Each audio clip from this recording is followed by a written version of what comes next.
Bismillahirrahmanirrahim. Assalamualaikum warahmatullahi wabarakatuh. Bagaimana kabar kalian semua? Mudah-mudahan kalian senantiasa dalam keadaan sehat walafiat. Amin amin ya rabbal alamin. Alhamdulillah kita bisa bertemu kembali dalam pembelajaran bahasa Indonesia kelas 7. Saat ini kita berada di pertemuan ke-8. Sebelum ke pembahasan inti materi, mari kita awali terlebih dahulu dengan membaca basmalah. Bismillahirrahmanirrahim. Untuk video kali ini atau pertemuan kali ini kita akan belajar tentang puisi rakyat ya. Namun perlu kalian ketahui bahwa pembahasan kali ini yaitu ada 3 poin pembahasan. Yang pertama yaitu kalian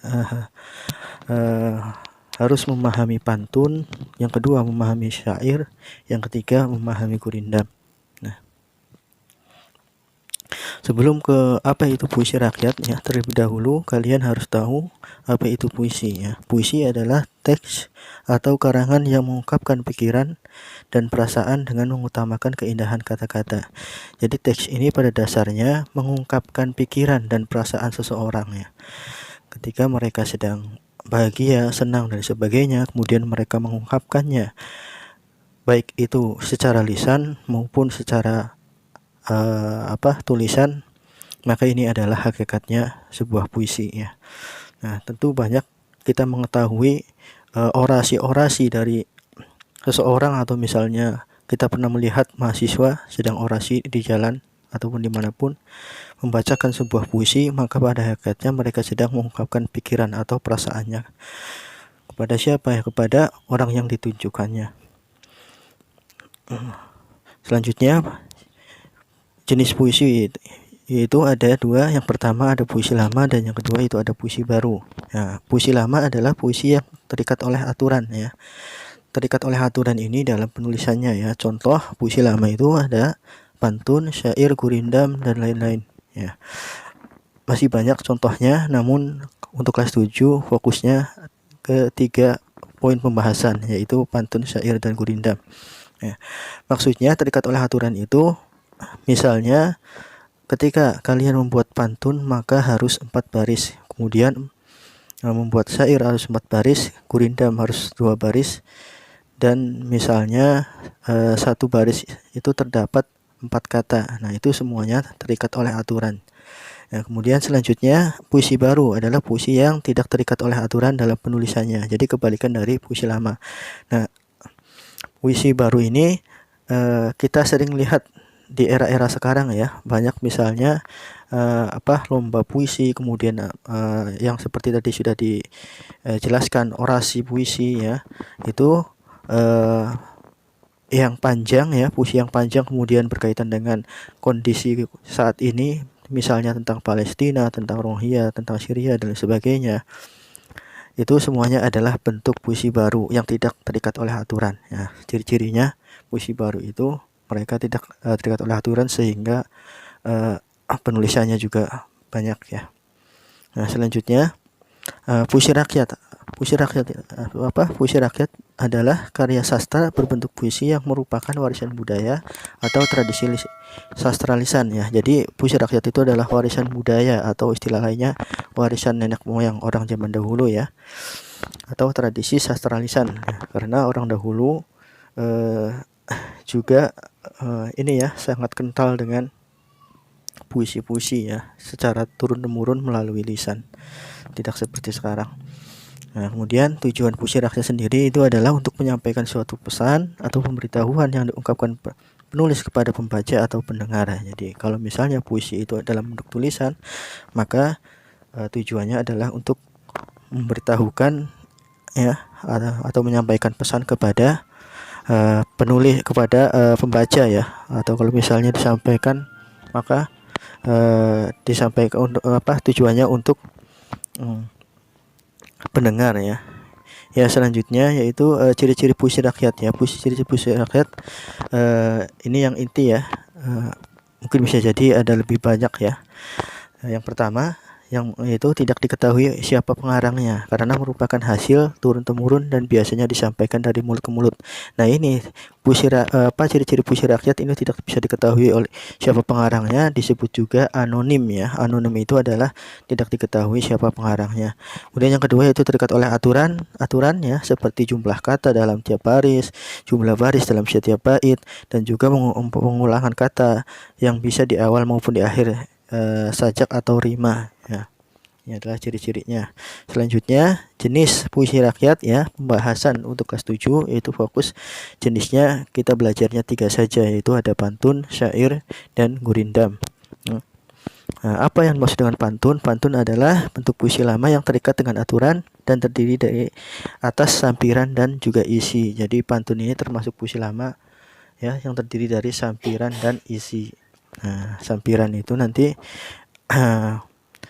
kita akan bahas dengan contohnya biar lebih mudah ya. Nah, nanti kemudian ciri-ciri pantun yang pertama, satu baitnya terdiri dari 4 baris ya. Kemudian yang kedua, bait 1 dan 2 adalah sampiran, bait 3 dan 4 adalah isi. Kemudian umumnya dalam satu baris itu terdiri dari 4 kata. Kemudian terakhir yaitu bersajak AB.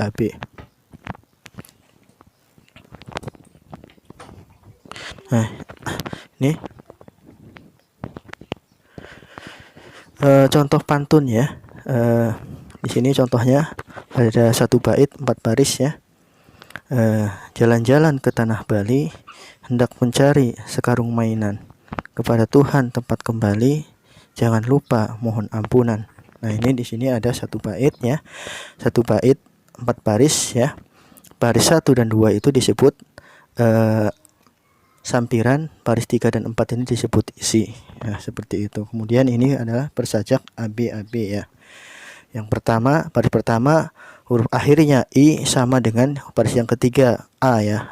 Kemudian yang baris kedua huruf akhirnya N sama dengan baris keempat N. Nah, jadi ini sajaknya AB. Seperti itu. Kemudian syair ya. Syair itu merupakan adalah salah satu jenis puisi lama yang berasal dari Arab ya. Tapi bukan berarti syair itu tulisannya harus Arab. Ya, ini hanya berasal dari Arab saja karena syair yang di sini ya, bukan di Arab ya, maksudnya banyak pengarang syair yang bukan dari Arab. Kemudian ciri-ciri syair itu yang pertama, satu baitnya terdiri dari 4 baris, semua barisnya adalah isi. Yang ketiga, syair biasanya berisi tentang dongeng, cerita, petuah, dan nasihat ya. Yang keempat, jumlah suku kata dalam setiap baris antara 8 sampai 14 suku kata ya.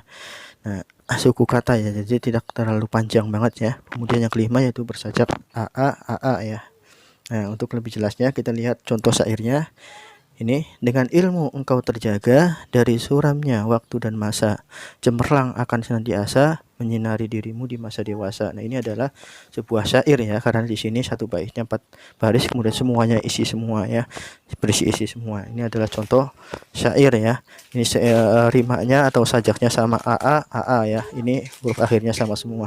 Seperti itu. Kemudian selanjutnya gurindam adalah bentuk puisi lama yang terdiri dari 2 baris kalimat dengan rima yang sama dan menjadi kesatuan yang utuh ya. Jadi gurindam itu satu baitnya berbeda dengan syair dan pantun ya. Jadi cuma ada 2 baris saja. Nah, ciri-ciri gurindam yang pertama, satu baitnya terdiri dari 2 baris kalimat. Baris pertama isinya bisa mengenai perjanjian, bisa masalah, dan juga bisa soal ya. Kemudian baris kedua ini isinya tentang jawaban atau akibat dari isi baris pertama. Yang terakhir bersajak AA ya. Contohnya kita lihat di sini. Di sini ada 2 bait ya. Ada 2 bait. Jika kamu mengamalkan Al-Quran, maka hidupmu penuh kebahagiaan. Jadi sini ada baris pertama sebab, baris yang kedua yaitu akibat. Nah, ini adalah contoh gurindam ya. Ya, ini yang kedua, ini 2 baris ya, mungkin karena ini diperbesar jadinya seperti ini barisnya. Untuk orang yang suka bersandiwara, jalan hidupnya akan menyiksa. Nah, ini semuanya berarti di sini ada 2 bait, masing-masing 2 barisnya. Ya, itulah tentang pantun, syair, gurindam ya. Jadi semuanya adalah puisi lama yang terikat oleh aturan ya. Namun perbedaannya kalau pantun itu terdiri dari sampiran dan isi, baris pertama dan kedua sampiran, baris ketiga empat itu adalah isi. Kemudian syair itu semua barisnya adalah isi ya. Bisa berupa dongeng, cerita, bisa petuah ya atau nasihat. Nah, kalau gurindam ini semuanya adalah isi, namun biasanya berkaitan dengan sebab akibat ya. Misalnya contoh yang ini ya. Jika kamu mengamalkan Al-Quran, maka hidupmu penuh kebahagiaan. Atau bisa soal dan jawabannya. Mudah-mudahan kalian semua bisa memahami materi ini. Silakan kalian bisa mendownload filenya di download materi web ya. Mudah-mudahan kalian bisa membaca dan semakin memahaminya. Terima kasih. Kita akhiri dengan membaca hamdalah. Alhamdulillahirabbil alamin. Subhanakallahumma wa bihamdika asyhadu an la ilaha illa anta astaghfiruka wa atubu ilaik. Assalamualaikum warahmatullahi wabarakatuh.